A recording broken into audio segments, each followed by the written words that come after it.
മൊഞ്ചുണ്ടോ ഇല്ലേന്ന് നിങ്ങൾ പറയണേ. ഈ ഒരു കമ്മൽ ഓർമ്മയുണ്ടോ നിങ്ങൾക്ക്? അതിൻ്റെ തന്നെ ഒരു മാലയാണ് ഗൈസ് ഞാൻ ചെയ്തത്. അത് നിങ്ങൾക്ക് ചോക്കറായിട്ട് യൂസ് ചെയ്യാം, ഇങ്ങനെ യൂസ് ചെയ്യാം, അല്ലെങ്കിൽ ഇതേപോലെ ലെങ്ത് ആയിട്ട് യൂസ് ചെയ്യാം. അപ്പോൾ നിങ്ങൾക്ക് ഇതിൽ ഏതാ ഇഷ്ടപ്പെട്ടതെന്നൊന്ന് കമൻറ്റ് ചെയ്യണം. മാല ഉണ്ടാക്കാൻ തുടങ്ങിയാലോ? മാല ഉണ്ടാക്കാൻ വേണ്ടിയിട്ട് നമ്മൾ ഇതിൻ്റെ ബേസ് ചെയ്യുന്നത് ഓൾറെഡി കമ്മൽ ചെയ്തതിൽ ഇട്ടിട്ടുണ്ട്.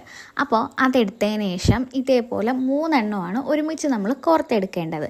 3 എണ്ണം ഒരുമിച്ച് കോർത്തെടുത്തതിന് ശേഷം അതിൻ്റെ ഇടയിൽ നമ്മൾ നേരത്തെ കഴിഞ്ഞ വീഡിയോയിൽ നമ്മൾ മാല ചെയ്തില്ലേ, അതേപോലെ ഗുങ്കുരൂസ് ഇട്ട് കൊടുക്കുക. ഗുങ്കുരൂസ് ഇതൊക്കെ ഡീറ്റെയിൽ ആയിട്ട് കാണിക്കാൻ നിന്നാൽ നല്ലൊരു ലോങ് വീഡിയോ ആവും, അതുകൊണ്ടാണ് കാണിക്കാത്തത്.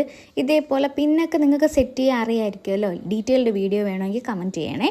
അപ്പം ഇതേപോലെ ഗുങ്കുരു ഇട്ട് സെറ്റാക്കുക. എന്നിട്ട് 2 വശത്തേക്കും ആവശ്യമായിട്ടുള്ള ലെങ്ത്ത് കട്ട് ചെയ്തെടുക്കുക.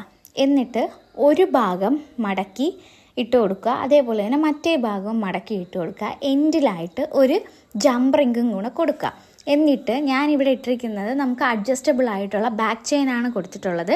നിങ്ങൾ ആ ക്ലിപ്പൊന്നും ഞാൻ ഇതിൽ ആഡ് ചെയ്തിട്ടില്ല കേട്ടോ, കാരണം ഇപ്പം തന്നെ ഒരുപാട് വീഡിയോസ് ഞാൻ മിക്സ് ആൻഡ് മാച്ച് ചെയ്തെടുത്തുകൊണ്ടാണ്.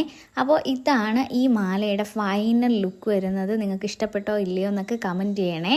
അപ്പോൾ ഇനിയൊരു വീഡിയോ ആയിട്ട് വരുന്നത് tata bye bye, see U.